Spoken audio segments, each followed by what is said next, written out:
Now we continue with question number 5, and I am sure you can read for your own this question.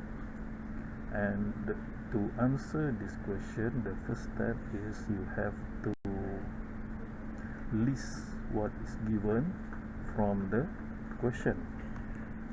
And if you read carefully the question, okay, the first information is given is the VRMS, okay, and then the resistance, okay, and next is capacitance 22 microfarad, and finally current RMS.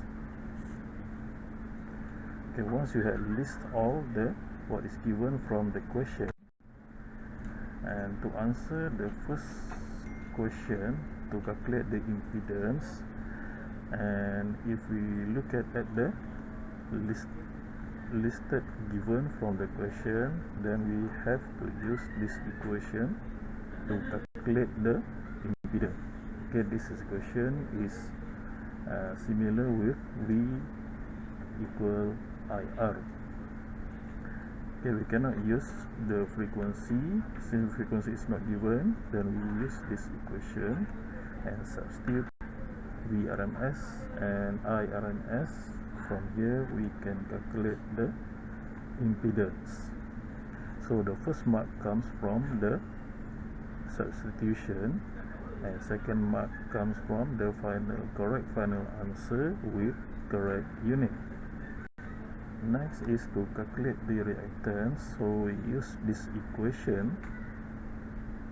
Okay, we use this equation because impedance, we had calculate impedance from part A, and then resistance is given, and we substitute the number for impedance and resistance, and to calculate, to simplify our calculation, so we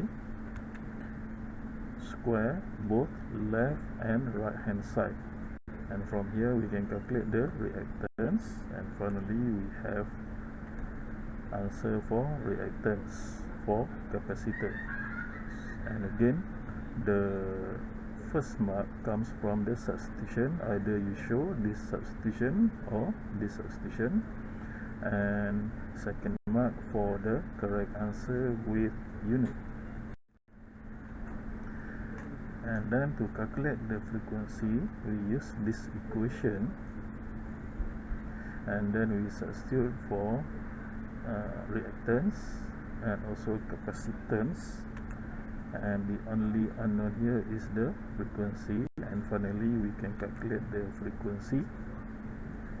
And again, the first mark comes from the substitution, and the second mark is given for the correct answer with unit. And next is to calculate the phase angle. We use this equation, and then we substitute value for reactance and also resistance, and finally we can calculate the phase angle. And again, the first mark comes from substitution for impedance and resistance, and the final answer. And then to sketch the phase diagram, okay, so this is the complete phase diagram for the circuit.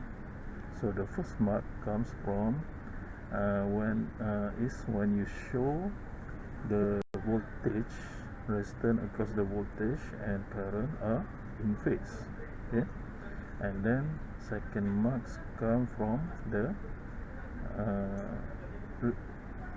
resultant of voltage and voltage across the resistance and voltage across the capacitor. So this is the resultant voltage for both from resistance and capacitance, and then show that the current leads the voltage by the angle phi, and that we had calculated in the part before. Okay, so this is the for the second mark. Okay, that's all. Thank you.